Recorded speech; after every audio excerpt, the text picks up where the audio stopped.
Nós vamos então dar sequência aqui no estudo do nosso livro Os Mensageiros, autoria de André Luiz, psicografia do Chico. Nós vamos para o capítulo número 3, no Centro de Mensageiros. Lembrando o nosso encontro anterior, que foi o primeiro encontro que nós tivemos, fizemos a apresentação do livro e tivemos 2 capítulos, né, que foram aqui as apresentações, que foram o início, né, do nosso estudo, né? Só para a gente poder confirmar aqui direitinho. Nós tivemos então, no primeiro capítulo, intitulado Renovação, uma passagem muito importante que falava exatamente daquele momento de transformação que André Luiz vivenciava, porque até então ele era um paciente da cidade, e também ele começava a viver aquela transformação para se desapegar daquilo que ele vivia como recém-desencarnado, né? Ou recém-consciente da desencarnação, né? Então ele já percebia que não possuía mais família, que ele já não tinha mais aquele lar, que aqueles já não eram mais os seus filhos, então que ele não tinha nenhum tipo de poder sobre aquelas pessoas que se encontravam ainda encarnadas e que eram parte de sua família. Ele era simplesmente agora um espírito, um cidadão do mundo. E a única coisa que ele possuía era exatamente ali, eram as suas próprias conquistas. Então esse vazio que nós comentamos, né, é algo que a grande maioria acaba vivenciando após a desencarnação. Bom dia, Ajuda. Porque nós desencarnamos com aquela consciência de que nós pertencemos a algum lugar, de que nós temos as propriedades, de que nós somos parte de um grupo específico, né, nesse caso um grupo familiar, de que nós temos uma nacionalidade, de que nós temos uma profissão. Então desencarnamos, mas a consciência ainda fica no mundo físico, ainda permanece ligada à nossa vivência, à realidade do mundo físico. E André Luiz começava agora, nessa fase de mudanças, sentindo então esse vazio. A orientação que Narcisa passou para André Luiz foi exatamente que ele então preenchesse esse vazio com o fruto do trabalho, da autodoação, da participação, da ocupação, e não simplesmente ficasse vivendo naquela condição de orfandade, que eu acho que é o sentimento mais apropriado que a esmagadora maioria dos espíritos acaba vivenciando. A partir dessa orientação, bom dia, abraço, foi então encaminhado para novas tarefas e Tobias então orientou para o serviço de comunicação. E foi lá que ele conheceu então Aniceto, que era um dos trabalhadores, coordenadores daquele trabalho, e aí comentava com o André Luiz exatamente da importância do trabalho para aqueles que desejavam participar daquela tarefa, era exatamente a autodoação, a não reclamação, a despreocupação com relação ao reconhecimento pelo trabalho que se fazia. Era um trabalho anônimo e de autodoação, algo que é muito contrário àquilo que nós vivenciamos aqui no nosso mundo físico. Para nós, né, infelizmente, ainda somos movidos pelo orgulho, pela vaidade, pela necessidade de uma recompensa. Então, chega no mundo espiritual, nessa tarefa que André Luiz então vai se dedicar, era exatamente aquele anonimato e uma dedicação integral, uma dedicação constante, né? Pois é, Bras, estamos relembrando, né? Então aqui agora, Aniceto então indicou, né, recomendou a André Luiz que ele então se apresentasse no Centro de Mensageiros, que é exatamente aqui agora que a gente vai começar o nosso trabalho. Lembrando, né, o Braz chegou agora, nós começamos os Mensageiros, Braz, na semana passada. Tá? Foi nosso primeiro encontro, fizemos a apresentação, capítulos 1 e 2, e agora vamos para esse capítulo 3, para iniciar hoje então.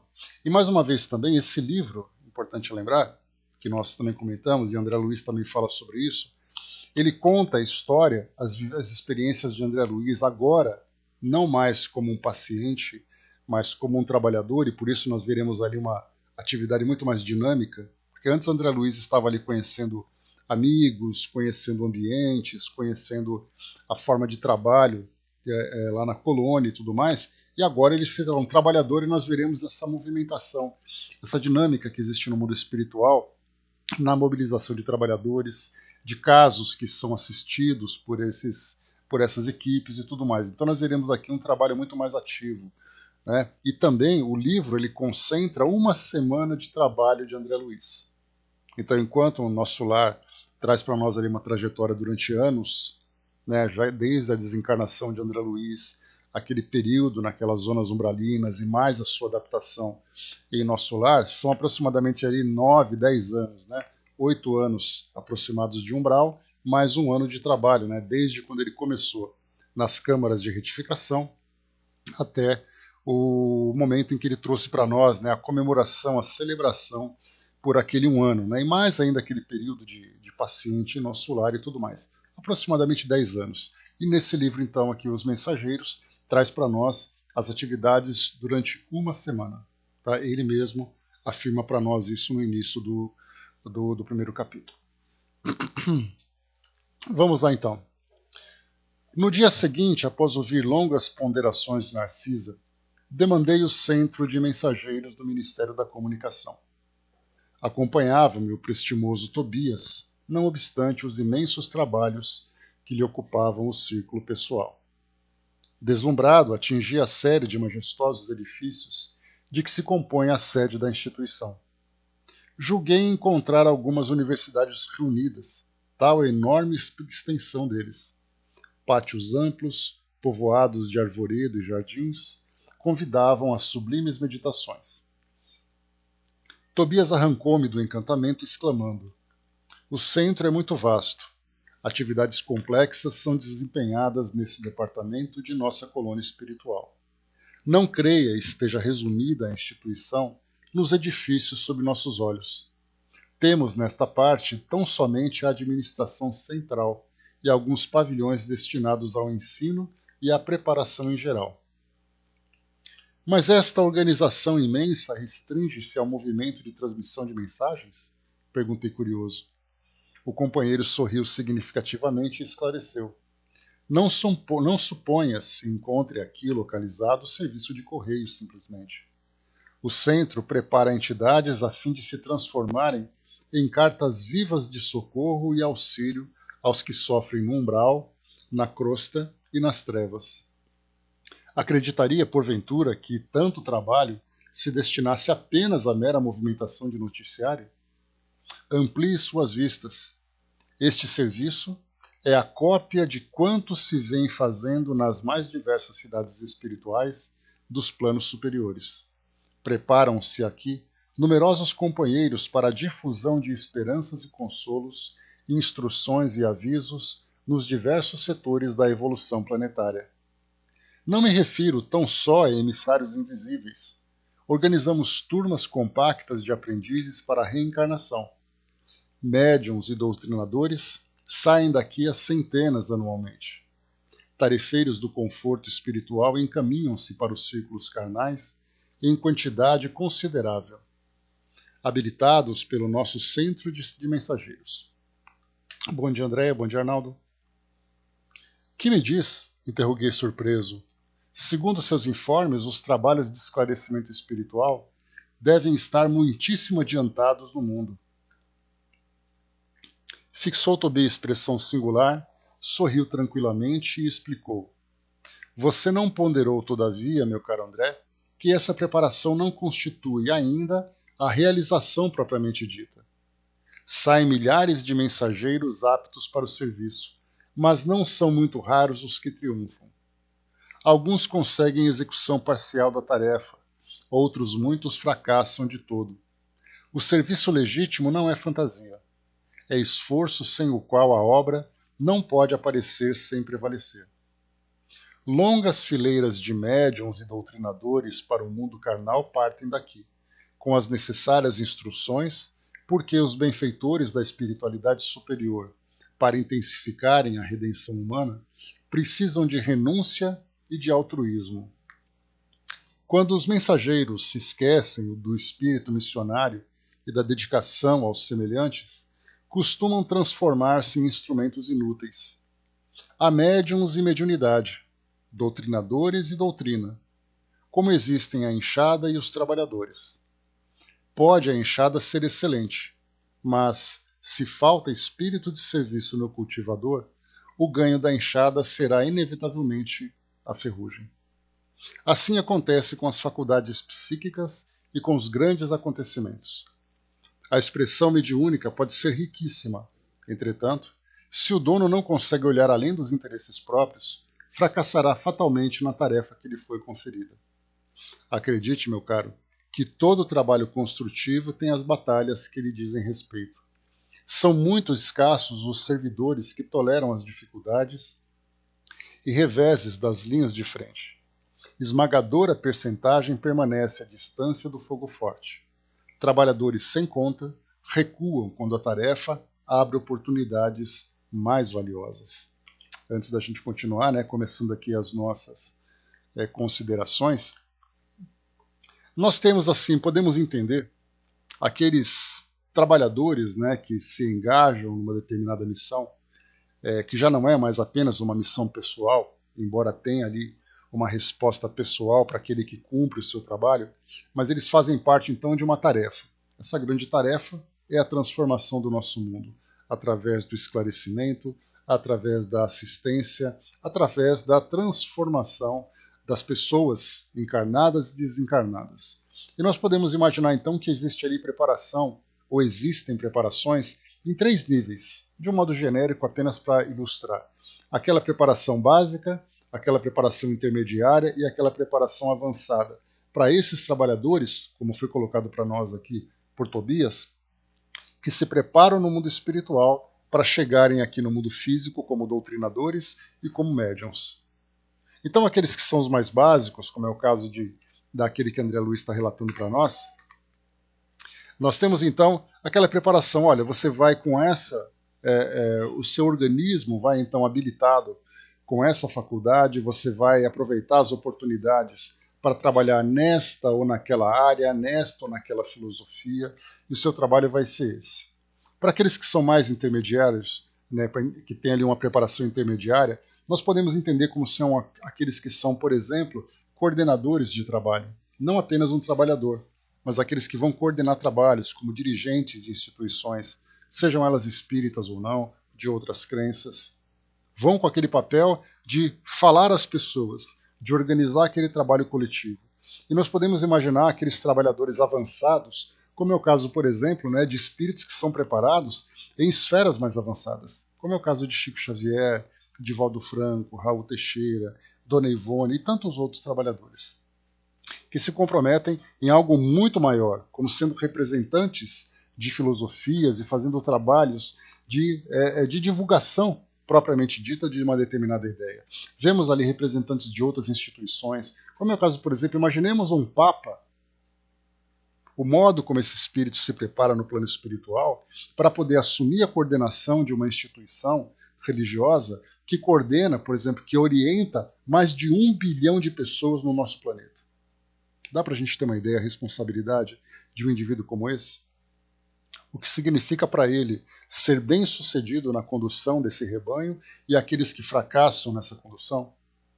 Porque a gente olha simplesmente aquele que ocupa um posto aqui no mundo material como se isso fosse ao acaso, ele foi por acaso seguindo naquela direção da sua formação sacerdotal, aí por acaso ele chegou num grupo, por acaso ele foi eleito e por acaso ele vai ficar alguns anos coordenando esse trabalho. Nada é por acaso.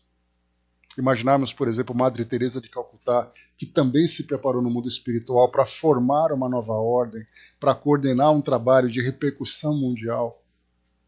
Todos esses servidores, desde aquele mais simples até aquele mais avançado, todos eles se preparam no mundo espiritual com esse compromisso. E nós também temos o nosso compromisso. Embora muitas vezes não reconheçamos, nós entendemos que tudo isso também aconteceu por acaso. Por acaso eu estava ali, por acaso eu gostei do espiritismo, por acaso eu comecei a trabalhar naquela tarefa e por acaso eu estou fazendo as coisas um dia depois do outro, sem nos darmos conta da responsabilidade. Então o que é trazido para André Luiz é exatamente isso, mostrando para nós agora a forma como esse trabalho acontece. né? Uns na família, outros em grupos sociais, outros na sociedade, até mesmo aqueles que não estão envolvidos diretamente em instituições religiosas, mas fazem trabalhos sociais, políticos, jurídicos, administrativos, educacionais, científicos, todos têm ali um compromisso. Imaginarmos, por exemplo, alguém que vai ser presidente da República, por acaso ele alcançou essa função? Aquele que vai ser um juiz, que vai determinar, né, a felicidade ou a infelicidade das pessoas, por acaso ele se transformou num juiz? Pode sim, Arnaldo, sem dúvida nenhuma. Nessa parte das parábolas dos talentos, nós temos ali, como foi colocado, há aqueles que se comprometem, que se afastam. Eu vou até ler esse trecho de novo, porque ele é muito importante, que vai exatamente casar com essa ideia, né, que o Arnaldo colocou para nós das parábolas. Né? Bom dia, Ismar. Coloca para nós aqui, lendo mais uma vez, olha só. É um pouco longo aqui, mas vale a pena. Você não ponderou, todavia, meu caro André, para essa preparação, que essa preparação não constitui ainda a realização propriamente dita. Então começa por aí, começando ali a oferecer um talento para um, dois para outro, três para outro, né? E aí então cada um se virando ali, olha, isso aqui está sob sua responsabilidade, mas o compromisso ainda, né, a tarefa não foi realizada, somente foi apresentado ali os talentos. Depois nós temos: saem milhares de mensageiros aptos para o serviço, mas não raros os que triunfam. Mas são raros os que triunfam. Alguns conseguem execução parcial da tarefa, outros fracassam de todo.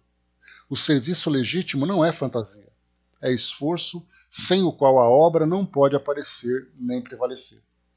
Longas fileiras de médiuns e doutrinadores para o mundo carnal partem daqui, com as necessárias instruções, porque os benfeitores da espiritualidade superior, para intensificarem a redenção humana, precisam de renúncia e de altruísmo.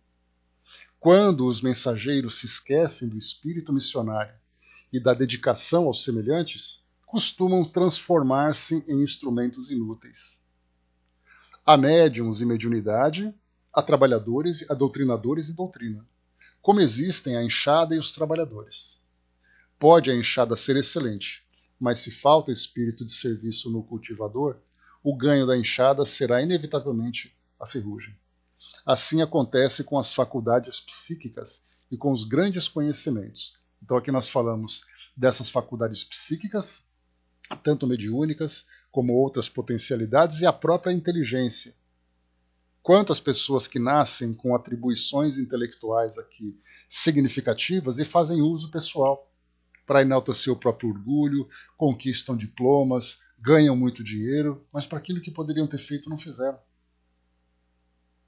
A expressão mediúnica pode ser riquíssima. No entanto, se o dono não consegue olhar além dos interesses próprios, fracassará fatalmente na tarefa que lhe foi conferida. Acredite, meu caro, que todo trabalho construtivo tem batalhas que lhe dizem respeito. São muito escassos os servidores que toleram as dificuldades e reveses nas linhas de frente. Esmagadora percentagem permanece à distância do fogo forte. Trabalhadores sem conta recuam quando a tarefa abre oportunidades mais valiosas. Então nós percebemos que esse livro, aqui Os Mensageiros, ele já não é um livro apenas de contar histórias sobre o mundo espiritual. Ele já é um livro que já olha nos olhos e começa a falar exatamente da importância, das responsabilidades que nós temos com esse nosso compromisso. E quando se fala de médiuns e doutrinadores, nós não estamos falando de doutrinadores daqueles que trabalham em reuniões mediúnicas para conversar com espíritos. Nós falamos daqueles que transmitem a doutrina, que transmitem a mensagem. Aqueles que têm o compromisso de divulgar, de falar, de escrever, para poder fazer com que aquela mensagem se torne conhecida. Brás lembrou aqui, né? Quando o obreiro estiver pronto, a obra sempre aparece, né? Mas muitos fogem, né, Brás? É isso que chama atenção aqui para nós, esse trecho do livro. E diz aqui para nós, continuando: algo impressionado considerei. Isto me surpreende sobremaneira. Não supunha fossem preparados aqui determinados mensageiros para a vida carnal. Ah, meu amigo, falou Tobias sorridente, poderia você admitir que as obras do bem estivessem circunscritas a simples operações automáticas? Nossa visão na Terra costuma viciar-se no círculo dos cultos externos, na atividade religiosa. Cremos, por lá, resolver todos os problemas pela atitude suplicante. No entanto, a genuflexão, o ato de ajoelhar-se, não soluciona questões fundamentais do espírito, nem a mera adoração à divindade constitui a máxima edificação. Em verdade, todo ato de humildade e amor é respeitável e santo, e, incontestavelmente, o Senhor nos concederá suas bênçãos. No entanto, é imprescindível considerar que a manutenção e limpeza do vaso, para recolhê-las, é dever que nos assiste. Não preparamos, pois, neste centro, simples postalistas, mas espíritos que se transformem em cartas vivas de Jesus para a humanidade encarnada. Pelo menos, este é o programa de nossa administração espiritual. Calei emocionado, ponderando a grandeza dos ensinamentos.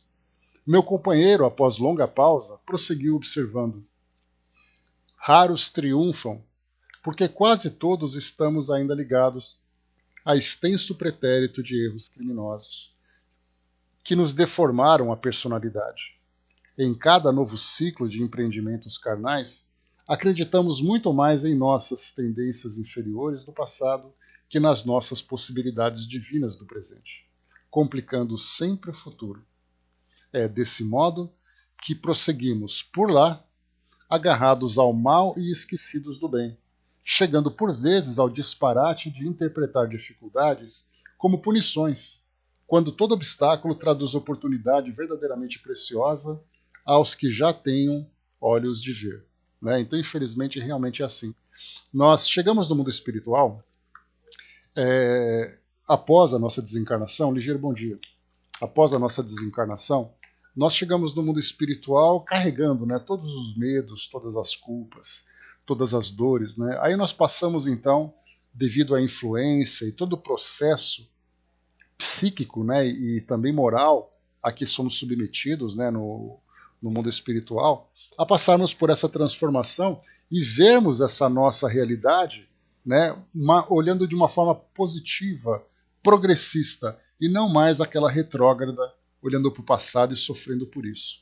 Aí então assumimos compromissos, nos envolvemos com tarefas, e aí então quando nós retornamos ao mundo físico, saindo daquele ambiente de toda a psicosfera que diz respeito a ele, aquela ideia positiva, otimista, nós voltamos então para o nosso mundo íntimo.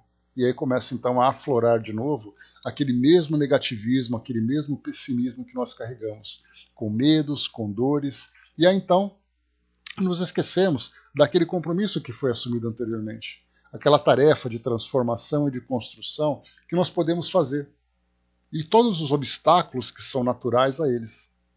Então nós podemos ver que é muito comum isso, principalmente para quem trabalha com essa parte de atendimentos e tudo mais, que as pessoas dizem assim, olha, porque minha vida está um inferno, isso aqui deve ser karma da vida passada, porque isso deve ser um problema sério que eu estou enfrentando. Então, sempre acreditando que isso é resultado de alguma coisa dolorosa que foi vivida anteriormente, e não simplesmente como um obstáculo natural daquilo que nós estamos vivendo. Deixa eu dar uma olhadinha aqui, Angelina, para ver se por acaso, que eu acredito que realmente seja algo relacionado ao meu microfone. Espera só um pouquinho. Está aqui, ó. Aumentei um pouquinho mais. Ver se está melhor. Então, joinha. Então a gente acaba vendo exatamente isso, Tudo que acontece na nossa vida, a gente sempre acha que é algum problema do passado e nunca vê isso como algo natural de um mundo como o nosso. Que na verdade esses obstáculos não são obstáculos que nos impedem de evoluir, porque nós temos aquela culpa anterior, mas é um obstáculo que precisa ser derrubado exatamente para que a gente continue avançando. São obstáculos naturais do mundo como o nosso. Arnaldo colocou, vivemos transformando provas em expiações e sofrendo, sim, porque aquilo que era um teste de caráter para nós achamos que é um castigo, que é uma punição. Porque nós ainda temos isso guardado na nossa mente. Faz parte da nossa cultura, que precisa ser mudada de uma forma quase que imediata. E continua. Só um instantinho.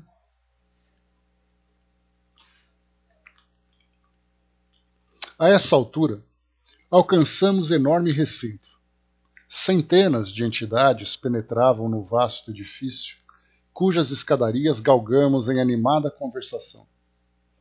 Os aspectos do maravilhoso átrio impressionavam pela imponente beleza. Espécies de flores, até então desconhecidas para mim, adornavam colunatas, espalhando cores vivas e delicioso perfume. Quebrando-me o enlevo, Tobias explicou. As diversas turmas de aprendizes encaminham-se às aulas. Procuremos Aniceto no departamento de instrutores. Atravessamos galerias vastíssimas, sempre defrontados por verdadeiras multidões de entidades que buscavam as aulas em palestras vibrantes. Eu me lembro a primeira vez que eu li Os Mensageiros e falava exatamente sobre essa movimentação, né, de aprendizes que iam e vinham em tarefas, em aulas, né? Isso criou assim uma imagem tão prazerosa para mim, né, e criando também aquela expectativa, né, que eu espero um dia fazer parte desse grupo, né, de alunos e servidores que vão para lá e vão para cá, né? Então acho que esse é o objetivo principal, mostrar para nós essa movimentação no plano espiritual da qual nós podemos fazer parte, né, se tivermos realmente o desejo de crescer, evoluir e servir. E diz ainda, em pequeno grupo que parecia manter conversação muito discreta, encontramos o generoso amigo da véspera, que nos abraçou sorridente e calmo. Muito bem, disse alegre e bondoso, esperava o novo aluno desde a manhãzinha. E em virtude de Tobias alegar muita pressa, o nobre instrutor explicou, doravante, André ficará aos meus cuidados, volte tranquilo. Despedi-me do companheiro comovidamente. Anotando-me o natural acanhamento, Aniceto determinou a um auxiliar de serviço. Chame o Vicente é meu nome. E voltando-se para mim, esclareceu. Até agora, Vicente é meu único aprendiz médico. Vocês ficarão juntos, em vista da afinidade profissional. Aqui nós lembramos que Aniceto comentou que a equipe que ele coordenava contava com muitas pessoas que eram ali que tinham tido formações variadas quando encarnados. Então eram engenheiros, pintores, donas de casa, eram sacerdotes, enfermeiras, né? Então era um grupo assim de variadas aptidões, segundo aquilo que exerciam quando estavam encarnados. E tinha um médico também, e André Luiz seria esse outro médico. Então, na verdade, agora estamos juntando esses dois profissionais, né, ou ex-profissionais da área de saúde, para aprenderem juntos, né? E nós veremos aqui, nessa parte, né, para quem gosta da área das ciências médicas, vai ser a parte mais interessante.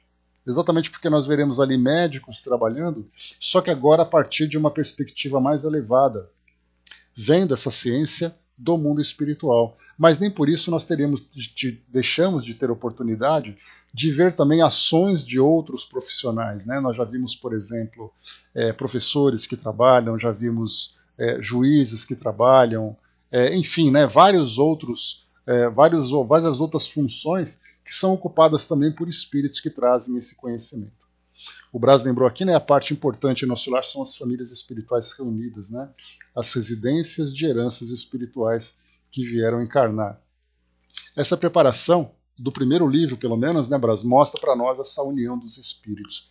Então, como eu comentei com vocês, agora essa parte dos mensageiros mostra realmente o trabalho realizado por cada espírito, embora ele tenha aquele suporte familiar, ou aquele suporte de amigos, daquelas pequenas comunidades, né, agora mostra exatamente esse voo individual que cada um realiza, né, para poder se desenvolver e para colocar em prática, né, exatamente também as próprias hierarquias de trabalho. Não haviam decorrido 3 minutos e tínhamos Vicente diante de nós. Vicente, falou Aniceto sem afetação, André Luiz é o nosso novo colaborador. Foi também médico nas esferas carnais. Creio, pois, que ambos se encontrarão à vontade, partilhando a mesma experiência. O interpelado abraçou-me, demonstrando extrema generosidade e após encorajar-me com belas palavras de estímulo, perguntou ao nosso orientador: quando deveremos procurá-lo para os estudos de hoje?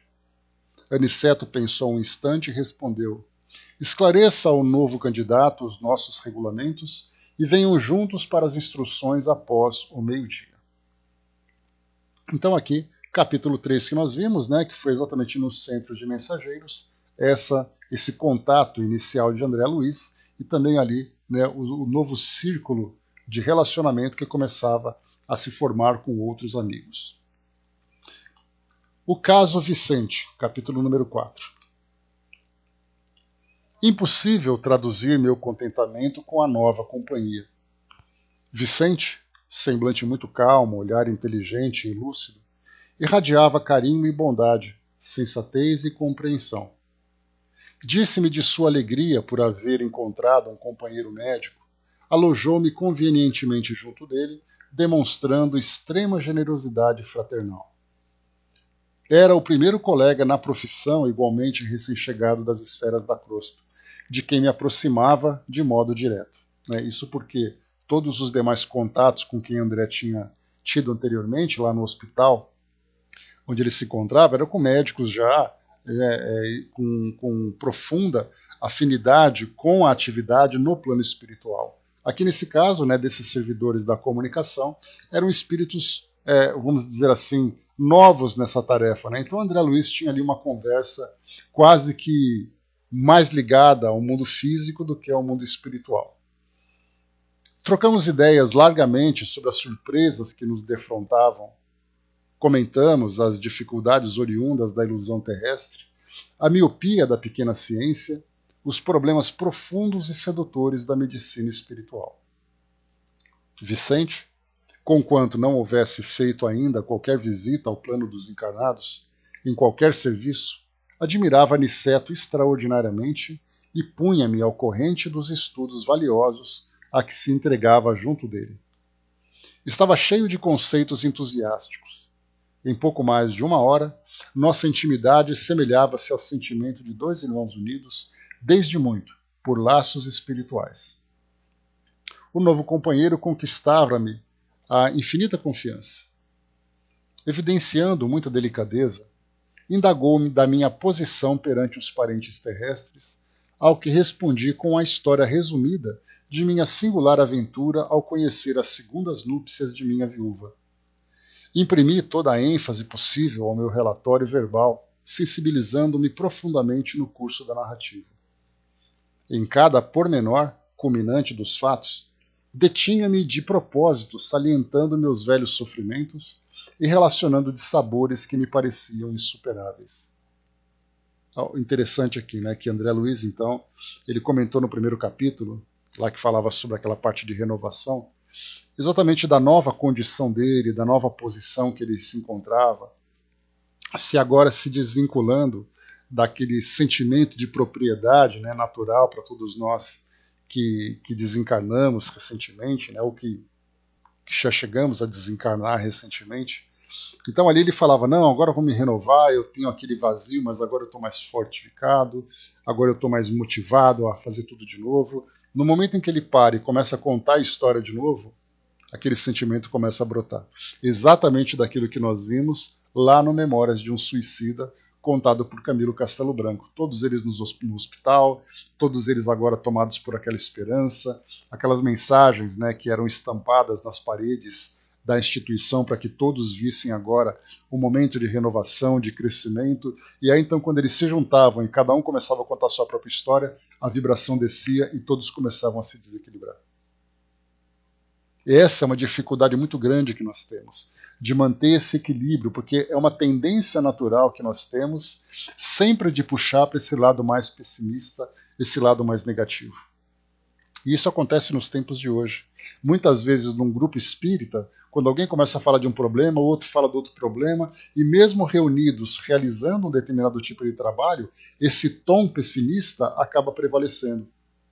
Então é importante que nós mantenhamos essa vigilância na nossa mente, né, para perceber que cada vez que nós alimentamos esse aspecto negativo, nós nos tornamos mais distante daquela necessária transformação com a qual nós nos comprometemos.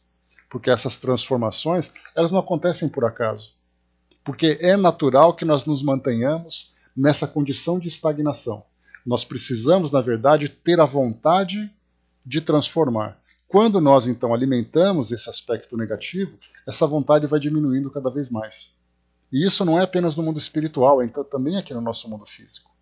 Então a vigilância, manter esse pensamento positivo, né, suprimir tanto quanto possível, né, essas nossas lembranças, essas nossas tendências, e pensarmos sempre positivo. Por isso, então, aquela passagem de Jesus, né, vigiai e orai.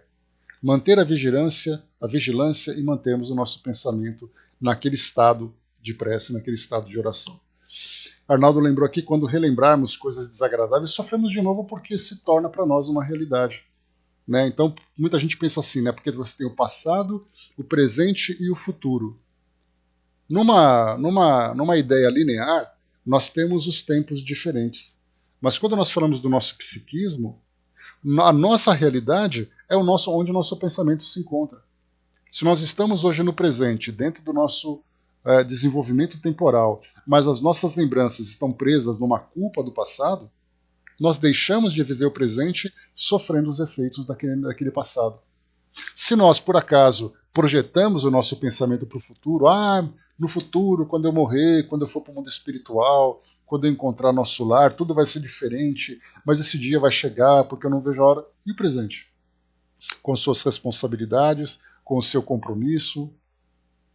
Você não vai chegar nesse futuro que você espera se o seu presente não for bem vivido. Então não adianta nós mantermos a nossa mente no passado, tampouco anteciparmos esse futuro. É importante nós vivemos a realidade, lidando com essa história do passado de uma forma equilibrada e também trabalhando em função desse futuro, mas não somente pensando no futuro sem trabalhar por ele. Esse equilíbrio é algo extremamente difícil para nós, mas conforme nós vamos nos esclarecendo, ele vai se tornando para nós algo mais palpável, algo mais real. Então continua aqui para nós. André Luiz, então, mais uma vez, né, como foi colocado, né, em cada pormenor culminante dos fatos, detinha-me de propósito, salientando meus velhos sofrimentos e relacionando dissabores que me pareciam insuperáveis. Vicente ouviu silencioso, sorrindo a intervalos. Quando terminei a comovida exposição, ele pôs-me a destra no ombro e murmurou: não se julgue desventurado e incompreendido. Saiba, meu caro André, que você foi muitíssimo feliz. Como assim? Sua Zélia respeitou o companheiro até o fim e o segundo matrimônio em tais circunstâncias não é de admirar.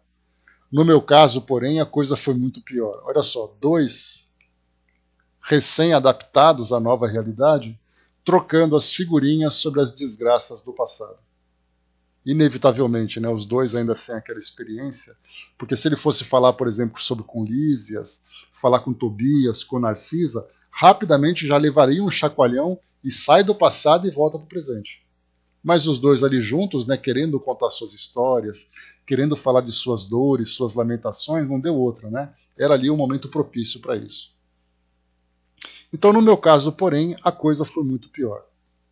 E dado o meu justo espanto, o amigo continuou: explico-me. Meditou alguns instantes, como quem alinhava reminiscências, e prosseguiu: não pode você imaginar como foi intenso o sonho de amor do meu casamento. Logo após a aquisição do diploma profissional aos 25 anos, esposei Rosalinda, exultante de ventura. Não levava a esposa tão somente uma situação material confortadora e sólida no terreiro financeiro, mas também os meus tesouros de afeto e devotamento. Minha felicidade não tinha limites. Em pouco tempo, 2 filhinhos enriqueceram meu lar ditoso. Meu bem-estar era inexprimível. Em virtude das reservas bancárias, não me especializei na clínica, consagrando-me, todavia, apaixonadamente ao laboratório. Atendendo aos meus pendores, não me foi difícil atrair a confiança de numerosos colegas e vários centros de estudos, multiplicando pesquisas e resultados brilhantes. E Rosalinda era a minha primeira e melhor colaboradora. De quando em quando, Notava-lhe o enfado no trato com os tubos de ensaio, mas minha esposa sabia então calar as contrariedades pequeninas a favor da nossa felicidade doméstica. Parecia compreender-me integralmente. Era, aos meus olhos, a mãe dedicada, a companheira sem defeitos. Contávamos 10 anos de ventura conjugal quando meu irmão Eleutério, advogado, solteiro, algo mais velho que eu, deliberou localizar-se junto de nós. Rosalinda foi inexcedível em atenções, considerando que se tratava de pessoa de minha família. Eleutério entrou em nossa casa como irmão. Embora residisse em hotel, compartilhava dos nossos serões caseiros, sempre bem posto e interessado em agradar. Observei desde então que minha mulher se modificava pouco a pouco. Exigiu fosse contratada uma auxiliar que a substituísse nos meus serviços, alegando que nossos filhinhos não dispensavam assistência material mais assídua. Anuí satisfeito. Tratava-se, afinal, de providência interessante ao bem-estar de nossos filhos. Contudo, a transformação de Rosalinda assumiu caráter impressionante. Passou a não comparecer ao laboratório, onde tantas vezes nos abraçávamos alegremente ao vermos coroadas de êxito nossas pesquisas mais sérias. Preferia o cinema ou a estação de repouso em companhia de Eleutério. Isso me entristecia bastante, mas eu não poderia desconfiar da conduta de meu irmão. Fora sempre atencioso em família, não obstante ousado e filaucioso nas atividades profissionais. Minha vida doméstica, antes tão feliz, passou a ser de solidão assaz amarga, que eu tentava iludir com um trabalho persistente e honesto. Assim corriam as coisas quando singular transformação me alterou a experiência. Pequena borbulha na fossa nasal que nunca me trouxera incômodos de qualquer natureza depois de levemente ferida, tomou caráter de extrema gravidade. Em poucas horas declarou-se a septicemia, aquela infecção generalizada, que às vezes acontece. Reuniram-se colegas em verdadeira assembleia junto ao meu leito. Inúteis, todavia, todos os cuidados, anuladas as melhores expressões de assistência. Compreendi que o fim se aproximava rápido. Rosalinda e Eleutério pareciam consternados e até hoje guardo a impressão de rever-lhes o olhar ansioso no momento em que a neblina da morte me envolvia os olhos materiais. Nessa altura, Vicente fez longo estacato, como a fixar reminiscências mais dolorosas, e continuou menos vivaz. Depois de algum tempo de tristes perturbações nas zonas inferiores, quando já me encontrava restabelecido em nosso lar, certifiquei-me de toda a verdade. Voltando ao lar terreno, encontrei a grande surpresa. Rosalinda havia desposado Eleutério em segundas núpcias. Como são idênticas nossas histórias! Exclamei impressionado. Isso é que não, protestou a sorrir, e continuou. Outra surpresa que me dilacerava o coração. Somente ao regressar ao lar, soube que fora vítima de odioso crime. Meu próprio irmão inspirou a trama sutil e perversa. Minha mulher e ele apaixonaram-se perdidamente um pelo outro e cederam a tentações inferiores. Não havia que recorrer a divórcio, e mesmo que a legislação o facultasse, constituiria um escândalo o afastamento de Rosalinda para unir-se publicamente ao cunhado. Eleutério lembrou, porém, que possuíamos experiências de laboratório e sugeriu a Rosalinda a ideia de me aplicar em determinada cultura microbiana que ele mesmo se incumbiria de obter, na primeira oportunidade. A pobre da companheira não vacilou e, valendo-se do meu sono descuidado, introduziu uma minúscula espinha nasal. Algo ferida, o vírus destruidor. E aí tem você, meu caro, o meu caso naturalmente resumido. Então aqui uma história que a gente viu ali muito mais problemática, e aí já também antecipando o futuro desses espíritos que lamentavelmente acabaram construindo uma história dramática de assassinato e tudo mais. Fatival, bom dia. Deixa eu ver aqui. A Angelina colocou, né, próximo à medicação do possível, reciclar a mente, né, assim vou mantendo aos poucos o equilíbrio, né, é a melhor coisa que a gente tem que fazer, né, porque esse equilíbrio, na verdade, como a gente comentou anteriormente, Angelina, é algo que se desenvolve gradualmente, né, gradualmente, mas deve ser também continuamente, gradual e contínua, porque muitas pessoas, né, imaginam que essas transformações vão acontecer de uma hora para outra, da noite para o dia, sem levar em conta todo aquele passado que pesa na nossa consciência. Então a primeira ilusão que se cria é exatamente isso, né? Eu não vou mais cair nessas tentações, não vou cometer mais aqueles crimes de novo, aqueles erros do passado. Mas aí então há a necessidade, primeiro, de reconhecer esses erros, segundo, de reconhecer as fraquezas e depois começar a promover as transformações que vão acontecendo gradual e continuamente. Então, para isso, há necessidade do autoconhecimento, do entendimento dessas mudanças, do reconhecimento como espírito imortal que é, enfim, tudo aquilo que a doutrina espírita vem passando para nós através de todos os seus ensinamentos.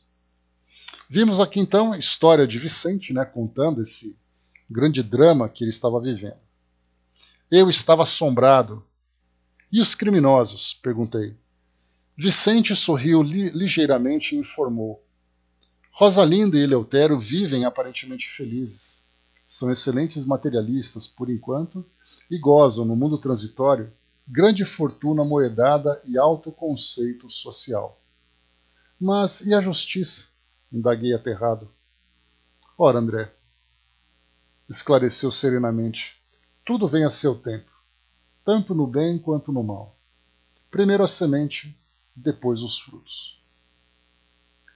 Arnaldo lembrou aqui embaixo, né, é como estudar a doutrina, né, de maneira séria, gradual, metodicamente e tempo longo. Né. Toda filosofia ela traz ali o seu benefício. Né, então, se nós pegarmos o ensinamento de Jesus, mesmo que ele seja ali transcrito numa linguagem apropriada a cada escola, mas com o mesmo objetivo, né, se ele é estudado, se ele é vivenciado e não apenas cultuado, como infelizmente acontece, muitas pessoas chegam no mundo espiritual, muitos espíritos chegam no mundo espiritual, alegando terem sido fiéis às suas crenças.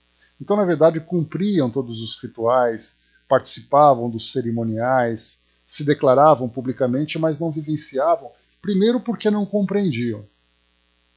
Porque se você só pode promover uma transformação dentro de uma linha filosófica se você conhecer essa filosofia. O que geralmente não acontece, porque quando você participa de uma cerimônia, alguém faz algum comentário, você ouve, faz ali os rituais e depois vai para casa. E não se dedica a esse estudo. Mas para todos aqueles, né, que se dedicam de uma forma integral, de uma forma contínua e intensa, né, aprendem sem dúvida nenhuma, conseguem, né, essas grandes realizações e a partir delas, então, conseguem, né, alcançar essas grandes conquistas, o que é o mais importante. Né? Então, por ali, a gente já começa a ter uma ideia do caminho que deve ser percorrido ainda. Né? Dá só um instantinho, pessoal, por gentileza. Só tomar uma providência rápida aqui.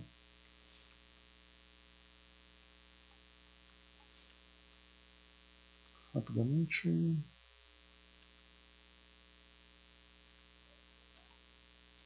Prontinho. Continuando aqui para nós, então. Vamos lá.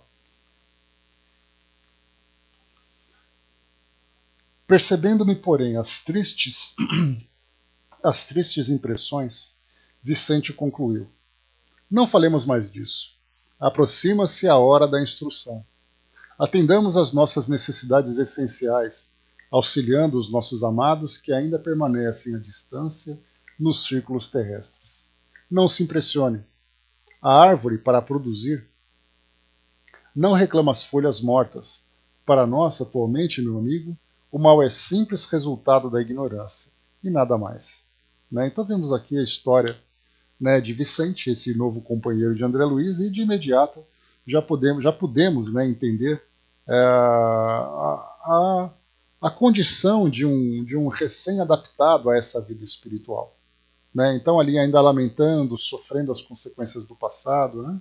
Cada um ali contando a sua história, né? O que é muito natural. né? O importante, porque nós vimos a história de Tobias, vimos a história de Narcisa, né? Cada um ali, a história da mãe de André Luiz, da Dona Laura, de Lísias, né? Cada um contando ali a sua história.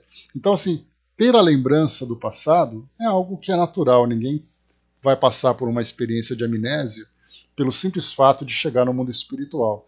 O grande problema é viver preso a esse passado, né? Então, mais importante de tudo, reconhecer o passado como uma experiência vivida, colher ali as lições que esse passado apresentou e utilizar essas lições como uma mola propulsora para novos avanços, né, nesse futuro de transformação que eles estão vivenciando.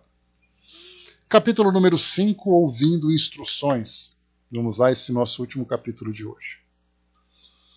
No grande salão, Aniceto esperava-nos acolhedor.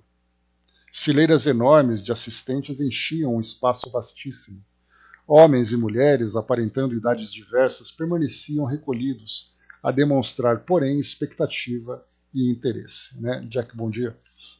Aqui só um comentário, né, que, para não passar despercebido, homens e mulheres aparentando idades diversas. Né? O que nós já entendemos, né, claramente sobre o mundo espiritual é exatamente a personalidade, né, a condição, o condicionamento mental que cada espírito tem. Então o espírito vai se manifestar de acordo com o seu condicionamento. Então nós temos ali espíritos condicionados às experiências masculinas, outros condicionados a experiências femininas, estão condicionados a uma determinada faixa etária, tanto que nós temos ali aqueles grupos de adolescentes, grupos de crianças, grupos de pessoas de idades mais avançadas, que na verdade nada mais é do que um estado de condicionamento mental que esses espíritos têm. Isso é importante a gente lembrar para que a gente não materialize o mundo espiritual, imaginando que homens e mulheres estão no mundo espiritual, mas são espíritos condicionados àquelas personalidades. Então, só para a gente ver bem claro o mundo espiritual, que lá tudo acontece a partir de uma força mental, individual e coletiva. Aquela ideia que nós temos do mundo físico se manifestando no mundo espiritual é exatamente a falta desse entendimento, essa ilusão que nós mesmos criamos. Continuando, vamos lá. Hoje, explicou o nosso orientador, dirigindo-se a Vicente de maneira particular, teremos a palavra de Telésforo, antigo lidador da comunicação, que pediu a presença de todos os aprendizes do trabalho de intercâmbio entre nós e irmãos encarnados. Né? Aqui também só mais um comentário.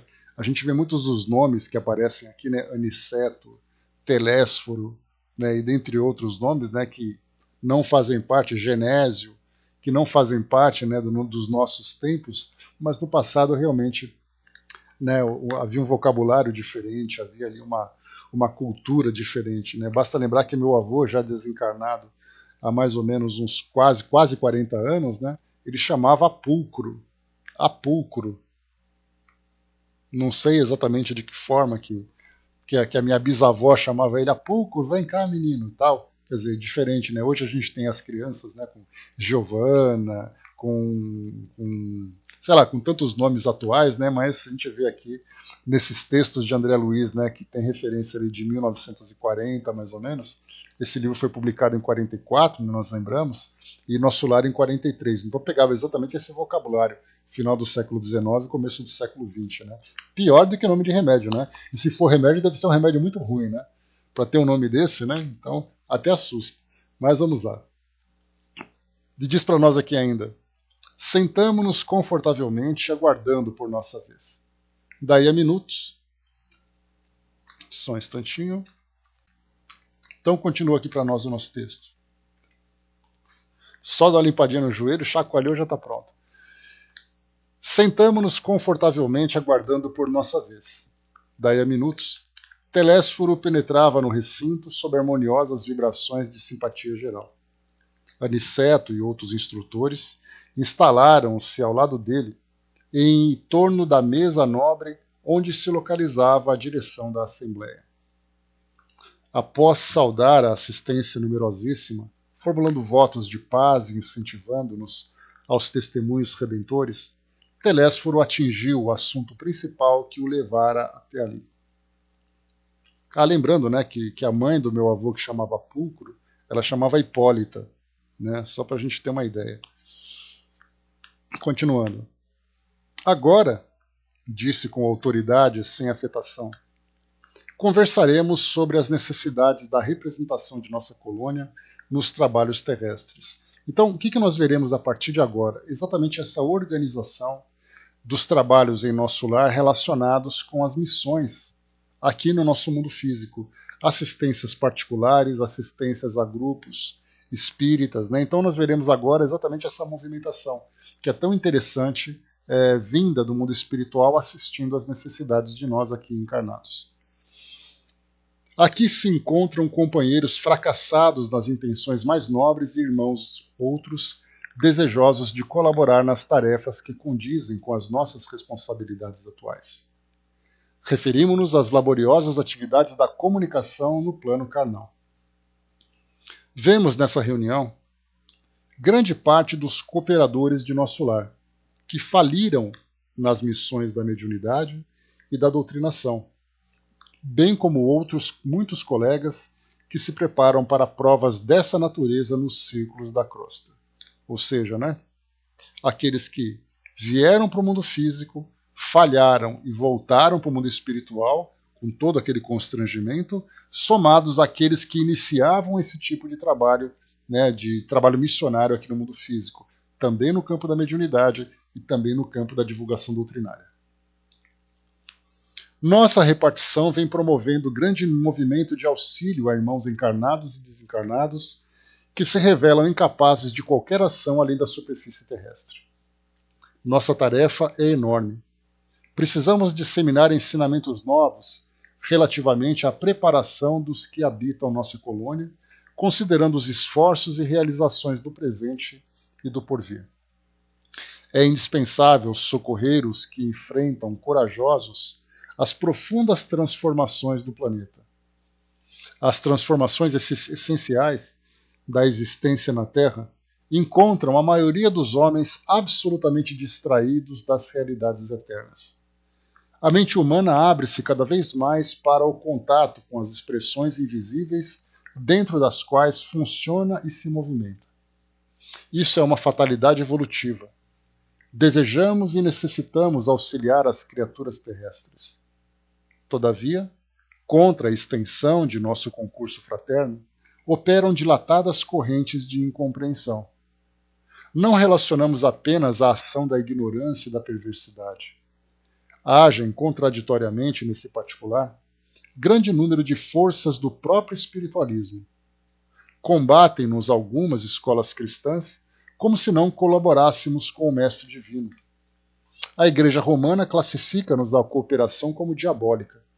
A Reforma Luterana, em seus matizes variados, perseguem-nos a colaboração amistosa.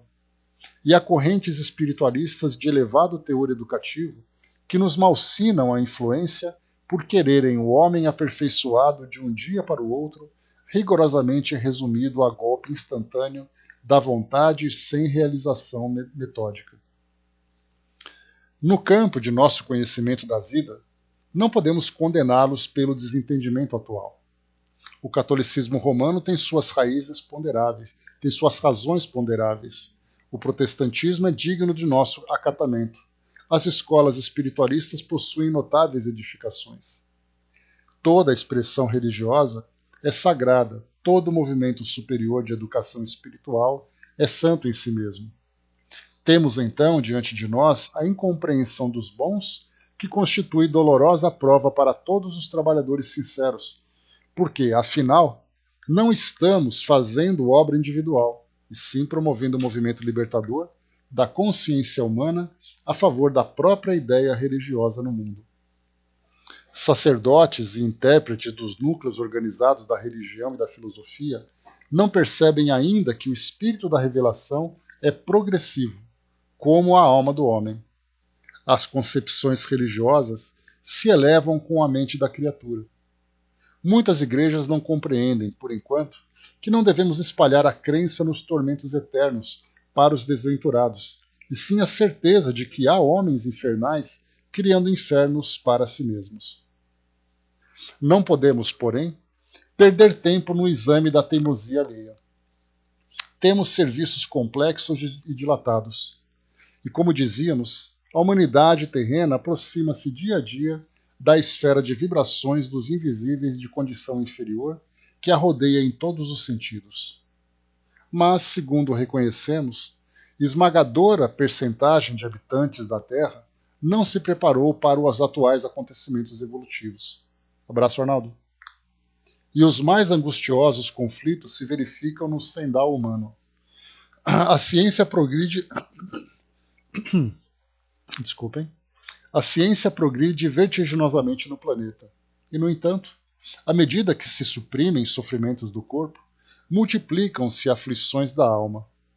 Os jornais do mundo estão cheios de notícias maravilhosas quanto ao progresso material. Segredos sublimes da natureza são surpreendidos nos domínios do mar, da terra, do ar. Mas a estatística dos crimes humanos é espantosa. Os assassínios da guerra apresentam requintes de perversidade muito além dos que foram conhecidos em épocas anteriores.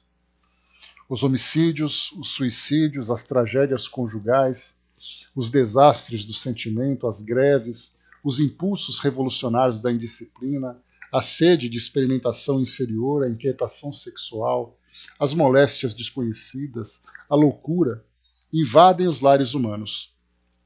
Não existe em país algum preparação espiritual bastante para o conforto físico. Entretanto, esse conforto tende a aumentar naturalmente. O homem dominará cada vez mais a paisagem exterior que lhe constitui moradia, embora não se conheça a si mesmo. Aqui ele fala desse conforto exatamente pela evolução da tecnologia. Não teremos mais a necessidade daquele trabalho braçal, como no barco. Não temos mais, inclusive, né? Então nós já estamos aqui há mais de 70 anos dessa época, né? Ou 74 anos de quando esse livro foi lançado, dessas previsões. Então, de lá para cá, nós tivemos uma mudança significativa. As curas melhoraram, a nossa infraestrutura melhorou, as comunicações, a alimentação. Nós tivemos uma evolução tecnológica que nos proporcionou uma vida muito diferente daquela do passado. Aquilo que nós vivemos hoje, os nossos avós e bisavós nem imaginavam que um dia pudessem viver. Mas ainda assim nós sentimos esse vazio existencial que não sai, que não é preenchido por nada nesse mundo pelas pessoas, exatamente por não se conhecerem como espíritos que são. E diz, atendido, porém, o corpo revelará as necessidades da alma. E vemos agora a criatura terrestre assoberbada de problemas graves, não só pelas deficiências de si própria, senão também pela espontânea aproximação psíquica com a esfera vibratória de milhões de desencarnados que se agarram à crosta planetária, sequiosos de renovar a existência que menosprezam, sem maior consideração aos desígnios do Eterno. A rigor, também nós compreendemos que os serviços da comunicação no mundo deveriam realizar-se apenas no plano da inspiração divina para os círculos terrenos do superior para o inferior. Mas como agir diante de milhões de enfermos e criminosos nas zonas visíveis e invisíveis da experiência humana? Pelo simples culto externo, como pretende a Igreja de Roma? Pelo ato de fé exclusivamente, como espera a Reforma Protestante? Por mera afirmação da vontade, conforme pontificam em certas escolas espiritualistas? Não podemos, no entanto, circunscrever apreciações na visão unilateral do problema. Concordamos que a reverência ao Pai, a fé e a vontade são expressões básicas da realização divina no homem, mas não podemos esquecer que o trabalho é necessidade fundamental de cada espírito. Que outros irmãos nos perseverem tão somente nas especulações teológicas. Encaremos, porém, os serviços do Senhor como se faz indispensável. A humanidade terrena, atualmente, é como um grande organismo coletivo, cujas células, que são as personalidades humanas, se envolvem no desequilíbrio de si, em processo mundial de reajustamento e redenção. Quantos cooperam conosco, veem a extensão dos cipoais em que se debate a mente humana. Criminosos agarram-se a criminosos, criminosos agarram-se a criminosos, doentes associam-se a doentes. Precisamos oferecer no mundo os instrumentos adequados às retificações espirituais, habilitando nossos irmãos encarnados a um entendimento do Espírito do Cristo. Para consegui-lo, todavia, necessitamos de colaboradores fiéis, que não cogitem de condições, compensações e discussões, mas que se interessem pela sublimidade do sacrifício e de renunciação com o Senhor. A essa altura, Telésforo interrompeu a lição em curso e, fixando o olhar percussiente na assembleia, tornou a voz mais alta. Quem não deseja servir, procure outros gêneros de tarefa. A comunicação não comporta perda de tempo nem experimentação doentia, sem grave prejuízo dos cooperadores incautos. Noutros ministérios, a designação de trabalhadores define com precisão todos os que colaboram com o Divino Mestre. Aqui, porém, acima de trabalhadores, precisamos de servidores que atendam de boa vontade.